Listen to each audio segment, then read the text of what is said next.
이 공지가 이렇게 나왔어요. 여기 보시면 뭐 앞에 나왔던 설명에 대한 요약이죠. 밑에 부분 보시면 향후 조치는 검토 후 결정. 그럼 미정이란 뜻인가요? 어떻게 할지는. 법에 의한 절차에 응하지 않은 이런 피의자의 태도에는 유감이다. 다 가운데 한 줄이 중요하군요. 향후 조치, 검토 후 결정하겠다. 자, 이용익 변호사. 예. 향후 조치라는 거는 지금 여러 가지 시나리오가 나옵니다. 일단 주말인 내일 모레 또는 체포영장 시한인 월요일이 6일입니다. 이 사흘 중에서 또 한 번의 체포영장 집행 시도를 할 가능성이 첫 번째 하나. 자, 그리고 6일이 지나면 체포영장 시한이 끝나잖아요. 그 이후에 체포영장 청구를 또다시 할 가능성. 아니면 그대로 지나갔다가 구속영장 청구로 갈 가능성. 자, 이거 어떻게 봐야 됩니까? 세 가지 중에. 일단은 뭐 체포영장의 효력이 남아있기 때문에 다시 집행을 하는 건 사실 무리는 없지만, 근데 지금 이제 현장 상황에서도 보셨다시피 지지자들이 많이 몰려들고 있지 않습니까? 그러니까 다시 시도를 한도 오늘과 같은 상황이 반복되지 않을까요? 그렇습니다. 오늘 이제 이런 상황을 봤기 때문에 뭐 양측의 이런 지지자들이 더 몰려들 것 같고, 그렇게 되면 내일 주말인 것을 감안을 하게 되면 주말에는 더욱더 이제 집행을 하기가 좀 쉽지는 않을 것 같습니다. 안전사고 이런 부분들이 더 이제 우려가 되는 상황이고, 그래서 조심스럽지만 영장을 통해서 이제 지금에 있는 영장을 가지고 다시 시도를 하는 것은 조금 무리이지 않을까라고 판단을 하게 되고, 그래서 이제 다시 청구를 하는 방안을 좀 고려를 해볼 수는 있을 것 같습니다. 체포영장을 한 번 더 청구한다. 예, 근데 이제 이 부분은 어쨌든 기존에 지금 체포영장이 한번 발부가 되기도 했고, 예. 발부가 됐음에도 지금 집행을 하는 과정에서 윤 대통령 측에서 이제 보였던 그런 입장 자체가 이 영장 집행을 하는 데 있어서 협조를 하지 않았거든요. 예. 그랬던 부분들은 재발부를 하는 데 있어가지고 하나의 또 이제 유력한 또 요소로 작용을 하기 때문에 예. 재청구를 해서 이제 재발부를 받는 부분에 있어서는 사실 뭐 그렇게 어려움은 없어 보입니다. 예. 그 영장을 통해서 다시 한번 집행을 하고, 이 집행을 하는 과정에서 윤 대통령 측에서도 다시 한번 이렇게 집행이 예상이 되는 상황에서는 다시 한번 또 변호인 측이 이렇게 이제 협상을 할 수도 있습니다. 뭐 만약에 이제 집행을 우리가 이제 뭐 만약에 하지 않는 대신 뭐 임의로 출석을 하겠다 이렇게 이제 나설 수도 있는 부분이어가지고 예. 뭐 그런 부분도 좀 지켜봐야 되겠지만, 어쨌든 지금 상태에서는 재청구를 해서 이제 다시 한번 집행이 들어갈 가능성도 배제를 할 수가 없고요. 예.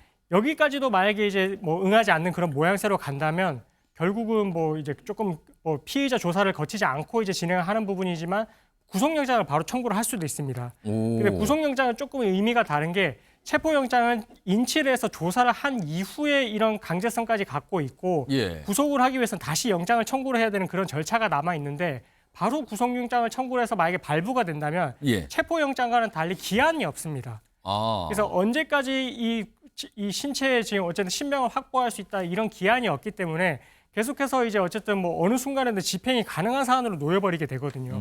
그래서 이런 부분이 발생을 하게 되는 거에 있어서는 아마 윤 대통령 측에서도 강하게 어쨌든 방어권을 행사를 하면서 앞으로의 절차에 또 임할 그런 가능성도 있어가지고, 구속영장 청구 이야기가 나오게 된다면 조금 더 이제 적극적으로 응할 가능성도 또 배제를 할 수는 없을 것 같습니다. 그래서 체포영장을 다시 한번 청구를 하고 예. 집행이 되는 그 가능성과 함께, 만약 거기에도 불응을 한다면은 바로 구속영장이 청구돼서 이제 집행이 될 수 있는 그런 또 여지도 있어가지고 한번 좀 지켜봐야 될 것 같습니다. 체포영장을 다시 청구하거나 구속영장을 청구할 가능성이 있다고 이승민 변호사가 지금 전망을 하신 건데, 그러면은 그때 청구를 하게 되면은 그 법원은, 청구를 하게 되는 법원은 서울중앙지법입니까? 아니면 이번에 체포영장이 발부된 서울 서부지법입니까? 그 부분도 사실 조심스럽긴 한데, 일단은 뭐 지금 윤석열 대통령 측에는 지금 서울 서부지법에서 이 영장이 발부된 걸로 굉장히 문제 삼고 있잖아요, 지금.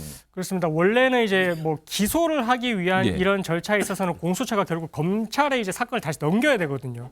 다시 넘기게 되면 결국 이제 기소를 했던 게 보통 이제 중앙지검에서 중앙지법으로 이제 재판이 넘어갔기 때문에, 예. 그래서 영장도 보통 이제 중앙지법을 통해서 이제 뭐 진행을 했어야 되는 게 아니냐 이렇게 이야기가 나오고 있고, 그래서 지금 체포영장이 서부지법을 통해서 발부가 된 부분은 결국은 이제 취사 선택해서 간 거 아니냐 뭐 이렇게 이제 서로 이야기도 나오고 있는 것 같은데, 일단 피의자의 주거지 용산 자체가 이제 서부지법 관할을 맡기 때문에 예. 이렇게 청구를 하는 자체가 법적으로 사실 문제가 있는 것은 아닙니다. 그렇기 때문에 한번 체포영장을 청구했다가 발부된 것이 서부지법이라서 아마 이후의 절차들도 뭐 조심스럽지만 서부지법을 통해서 다시 한번 절차가 진행되지 않을까 이렇게 추측이 됩니다. 그리고 혹시요, 만약에 주말이나 오는 6일에 2차 체포 영장 집행 시도가 있다면 혹시 오늘보다 더 이른 새벽 시간 또는 심야에 집행을 할 가능성도 있다고 봐야 될까요?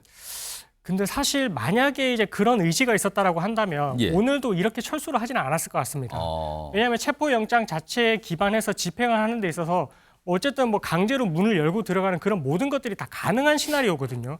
근데 그럼에도 불구하고 이렇게 하지 않고 나온 이유는 뭐 안전상의 우려도 있다라고 했지만 어쨌든 아직까지는 대통령의 지위에 있기 때문에 이런 부분에 예우 차원에서도 이제 그렇게 했었던 부분도 있고 무엇보다도 지금 강하게 이제 법적으로 다투겠다라고 하고 있기 때문에 이 영장을 집행을 하고 있는 이런 절차들이 결국 적법 절차로 진행이 돼야만 나중에 이제 법원으로 갔을 때 이 이후에 수집되는 증거들이 이제 위법하게 수집된 증거가 아니다. 예. 그래서 이제 그런 부분들에 대한 논리도 이제 방어를 할 수가 있기 때문에 좀 신중을 기하고 있고요. 그래서 이후에 지금 절차 집행을 하는 부분에 있어서도 아마 일출 전, 일몰 후 이렇게 이제 뭐 극단적인 시간에 진행을 하지는 않을 것 같고 오늘과 조금 비슷하게 뭐 이렇게 체포영장의 집행을 시도를 하지 않을까 이렇게 추측이 되고 있습니다. 자, 그럼요. 뉴스와이드 시작할 때 속보 전해드렸죠. 성남 분당의 한 상가에서 지금 화재가 발생했다. 4시를 조금 넘어서 화재가 발생했다. 일단 초지는 됐다. 뭐 이런 얘기인데요. 그러면은 보도국 연결해서 자세한 내용 좀 짚어보겠습니다. 자, 지금 신혜진 기자가 내용을 파악해서 준비 중인데요. 신혜진 기자, 지금까지 들어온 사항 전해주시죠. 네, 경기도 소방재난본부는 오늘 오후 4시 37분쯤 성남시 분당구 야탑동에 있는 8층짜리 상가 건물에 불이 났다는 신고를 접수했다고 밝혔습니다. 불은 상가 건물 1층 음식점 주방에서 발생한 것으로 알려졌는데요. 해당 건물에는 운동시설과 음식점, 병원 등이 들어서 있습니다. 많은 사람들이 건물에 고립되어 있다는 신고가 추가로 접수되면서 한때 대응 2단계를 발령됐다가 현재는 대응 1단계 상태라고 소방당국은 밝혔습니다. 또 확성기를 사용해 대피를 유도하는 등 여러 방면을 통해 구조활동에 총력을 기울이고 있다고 전했습니다.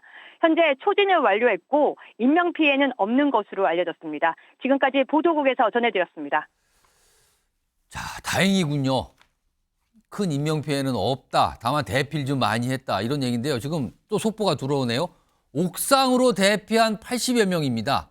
연기가 빠지면서 1층으로 이동할 예정이다. 아, 다행입니다. 지금 저렇게 연기가 많이 났거든요. 그래서 저 건물 안에 계셨던 분들이 다 옥상으로 대피를 한 겁니다.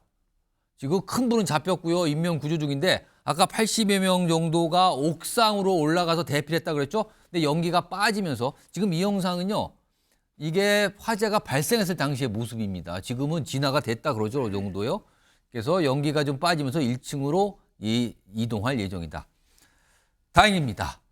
인명피해 지금 일단 큰 인명피해 없는 것으로. 다만 연기를 흡입하신 분이 좀 있었다 그래요.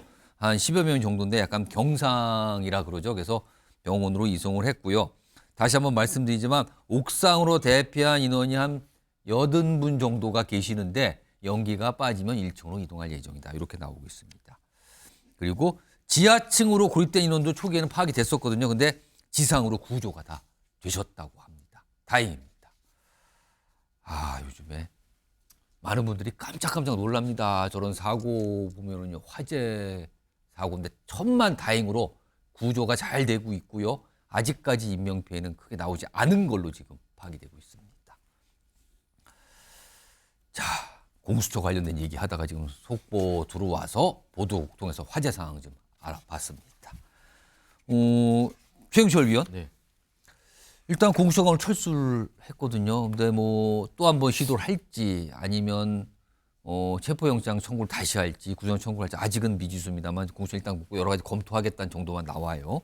혹시요 향후에 윤석열 대통령이 공수처에 출석해서 조사를 받을 가능성, 혹시 오늘 대치하는 과정에서 공수처와 윤석열 대통령 측에서 이런 거를 좀 얘기했을 가능성 혹시 있었다고 봐야 될까요? 아니면 그런 가능성은 굉장히 낮다고 봐야 될까요? 저는 뭐 윤석열 대통령은 헌재 심리가 모두 종료된 뒤에 예. 형사재판에 응할 겁니다. 왜냐하면 그것이 순서이고 그것이 법 원칙입니다. 그러니까 헌법재판소가 상급심인데 예. 상급심이 먼저 진행되고 있는데 지금 공수처가 수사해서 하급 법률심부터 먼저 하겠다는 것은 그 순서가 맞지 않는 것이죠. 그렇기 때문에 순서에 맞게 대통령도 뭐 법조인이니까 거기에 맞게 갈 겁니다. 그러니까 저는 뭐 공수처가 오늘도 강제 수사를 했지만 살다 저는 수사를 이렇게 하는 거 처음 봤습니다. 오. 수사의 기밀성도 하나도 없고 어제 저녁부터 오늘 뭐 체포영장 그 압수수색영장 집행한다는 소문이 다 나오고 예. 그다음에 어제 그 공수처 직원들 퇴근도 하지 않고 예. 불 밝혀놓고 그냥 있고 그럼 그 다음 날 강제수사 집행 들어간다는 거 다 아는 거지 않습니까? 그러니까 사실상 예고가 된 거거든요. 그렇습니다. 아침부터 또 문자를 뿌리지 않나. 아. 이게 무슨 강제수사입니까? 저는 이거 망신주기밖에 안 된다. 대통령 망신주기. 저는 수사를 제가 아까 살다 수사 이렇게 하는 거 처음 봤다고 얘기했지만 수사를 이렇게 하는 건 아니죠. 대통령이 아무리 지금 직무정지 상태에 있다 하더라도 헌법재판소의 심리가 만약에 그 탄핵을 기각한다면 대통령의 직위로 복귀할 수 있는 사안입니다. 그런데 수사를 이런 식으로 한다는 거는 저는 있을 수 없다고 생각하고요. 어쨌든 대통령은 계엄이라는 비정상적인 무리수를 뒀으니 예. 그 부분에 대한 여러 가지 절차는 진행되어야 됩니다. 형사재판 그리고 헌법재판소의 심리. 그러나 헌법재판소의 심리가 앞장서야 된다. 헌법재판소가 모든 것을 아마 판결을 할 겁니다. 예. 내란인지 아닌지 계엄은 위협하였는지 이런 것들을 먼저 금을 긋고 나서 예. 하급 법률심 형사재판이 진행되어야 한다. 이것이 바로 기본인데 지금 공수처는 법률 지식도 제대로 갖추지 않은 채 이렇게 막 나가고 있다. 그러니 지금 쓸데없는 저항이 일어나고 혼란이 빚어지고 있는데 공수처가 수사기관으로서 중립성을 지키고 그리고 이성과 합리를 갖고 그러한 부분을 수사를 해야지 지금 하는 수사는 제대로 된 수사가 아니다. 저는 이렇게 봅니다. 조영구 네, 부장님, 예. 향후 윤석열 대통령이 공수처에 출석해서 조사를 받는 상황에 응할 가능성 전혀 그럴 일은 없다고 없고요. 봐야 예, 될까요? 그럴 일은 없고요. 지금 현재 대한민국의 대통령직을 가지고 있죠, 아직은. 예. 직무는 정지됐고 저는 대통령으로서 어떤 체면이나 품격은 다 던져버렸어요.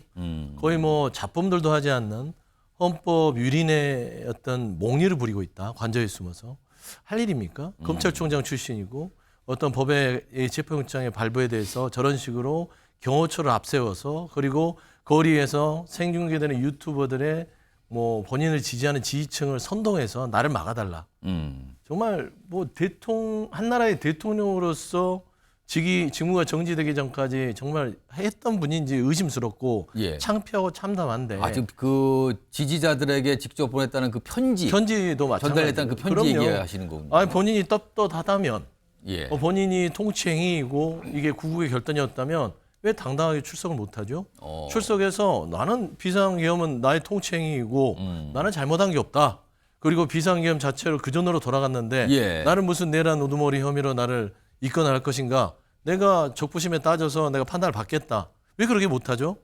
숨어서 앞서서 젊은 경호원들 앞세워서 공무집행 방해를 해서 범죄자를 만들고 그다음에 대한민국의 장성들은 지금 다 구속이 됐지 않습니까? 아. 누구 때문입니까? 본인 때문이에요. 근데 본인 자체는 법적 처벌을 안 받으려고 비겁하게 숨어 있는 것이고 제가 최영철 위원님에 대해서 뭐 말씀하는 거에 대해서 하나는 짚고 넘어가야 되는 게 예. 헌재는 상급심이 아닙니다. 그러니까 그 부분을 호도하시면 안 되는 게 수사의 부분들은 소송 절차에 따라서 수사 영역이고 헌재는 자격에 대한 심사의 부분입니다. 예. 그래서 여기에서는 뭐 형사소송법상의 절차를 따지는 게 아니라 예. 위헌 여부만 따지는 겁니다. 자격에 대해서. 그렇기 때문에 이 수사의 범위에 대해서는 수사에 임해야 되고 공수처 부분이나 뭐 검찰이든 경찰이든 이 강제수사 부분들은 감당이 안 되면 특검으로 넘기면 됩니다. 그러면 이 윤석열 측에서 얘기하듯이 공수처에 수사권이 없다? 좋아요. 그런 논박이 있을 수 있다 그러면 특검을 통해서 하면 그런 논란도 사라지는 것이에요. 그래서 저는 이 부분은 대한민국의 정상화를 위해서 최소한 양심이 있다면 수사에 임하고 헌재 심판에 빨리빨리 임하는 거. 그게 대통령의 본연의 품격이다. 그런 좀 말씀드리고 싶습니다. 저도 하나 반론하겠습니다. 예, 말씀하세요. 헌법재판소의 심리가 자격심사이고 징계의 성격도 지닙니다. 예. 하지만 헌법재판소의 심리는 형사소송법에 준합니다. 그리고 고도의 증거주의, 예. 그리고 형사재판에 준하는 고도의 증거주의를 갖고 헌법심리를 하기 때문에 예. 거의 형사재판과 같이 이루어집니다. 절차나 그리고 심리나 그리고 동원되는 증거, 법리 이런 것들을 보기 때문에 거기에서 이 사람의 윤석열 대통령에 대한 형사재판적 성격 예. 이 부분에 대해서 규명을 하게 돼 있습니다. 그렇기 때문에 이것도 엄중한 의미에서는 상급심이다. 그렇기 때문에 단순히 헌재의 심리를 예. 징계의 의미에서만 묶어둬서는 안 된다. 이렇게 볼 수 있습니다. 그거는 저 사실을 호도하는 것이라니까요. 왜냐하면 헌재의 심리는 오늘도 국회 측 예. 탄핵소추위가 내란죄의 일부분을 뺐습니다. 예. 왜 그러냐면 이런 주장을 하기 때문이에요. 그러니까 수사와 같이 병행되면 윤석열 측에서 이게 같이 병행되는 부분에 있어서 이거를 좀 제척해달라 예. 할까봐 아예 그냥 비상겸이라는 통치행위에 대한 부분에 대해서 판단을 예. 해서 자격 여부만 판단하겠다. 위헌의 여부만 따지겠다는 겁니다. 알겠습니다. 그렇기 때문에 저는 이 부분에 대해서 좀 분명하게 짚고 넘어가야 된다. 그 내용도 조금 이따가 좀 다뤄보도록 하고요.